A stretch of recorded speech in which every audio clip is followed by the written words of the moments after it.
About 5 kilometers off Gayaza Road in Wakiso district near Kampala is the 20-acre flame tree stable owned by Miranda Bowser, a Ugandan of British origin.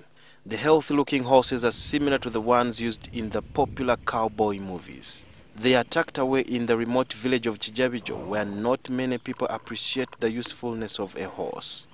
And that line, the line from the tires... We arrived at the stables at about 10:30 a.m. and found some teams training the horses in preparation for a race in Kenya. Just like an athlete, the horses need regular training to keep fit and strong. They can walk, trot, canter, jump fences. Miranda Bowser says she started out with 14 horses in 2010, but they have since multiplied to 34. But what inspired her to keep horses that are largely considered a pastime for white people and some few rich Ugandans with Western tastes? I helped and worked with Sadir bringing the horses into Manyonyo. We then set Flame Tree up as a second base to ride from. The fast and heavy animals have a one-year gestation period, and within 3 years, the horse has fully matured. Up to 20 years ago, horses didn't fare well here. I think lots of Ugandans were very excited about horses, but horses died here because of a tsetse fly is basically fatal for horses. Tsetse fly and horses don't mix. The stables charge 85,000 shillings for every 45 minutes to ride the horse or train to ride it.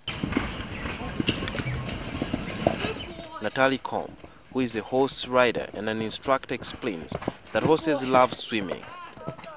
The company has another stable in Jinja where revelers ride the horse backs as the animals swim. They're very powerful, so you have to hold on here so that you don't get pulled off by the tension of the water.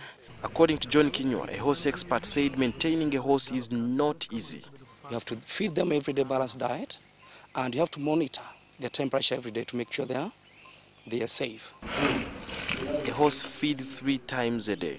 The more you give them work, the more you add them a little bit more amount of food. The more you're not working them hard, the more you reduce. Horse feed includes maize bran, cotton seed cake, wheat bran, and corn oil. When the horse makes this sound, it means it's hungry.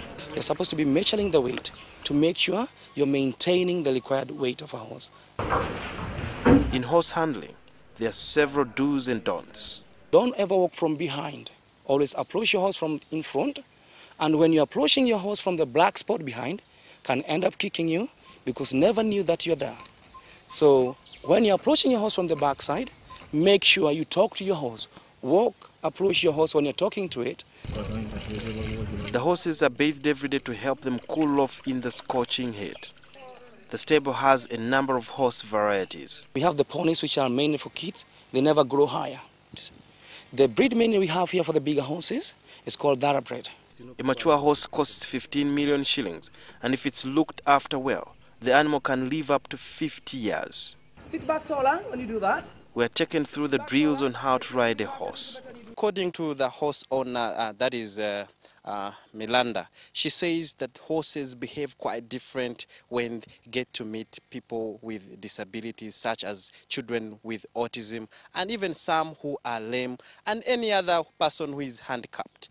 And of course, like me, it's my lucky day. Chikidi is not complaining.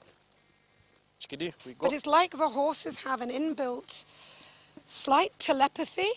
They seem to understand that these children need special care, need special assistance. So horses that might be naughty... Keep your hands up, keep your hands up. All the time they should be there. It takes a lot of practice to perfect riding skills and also to do it safely. With 34 horses, Miranda Bowser probably has the largest stable in Uganda, a country where not many people know or care about horses. Sudil Byarhanga, NTV.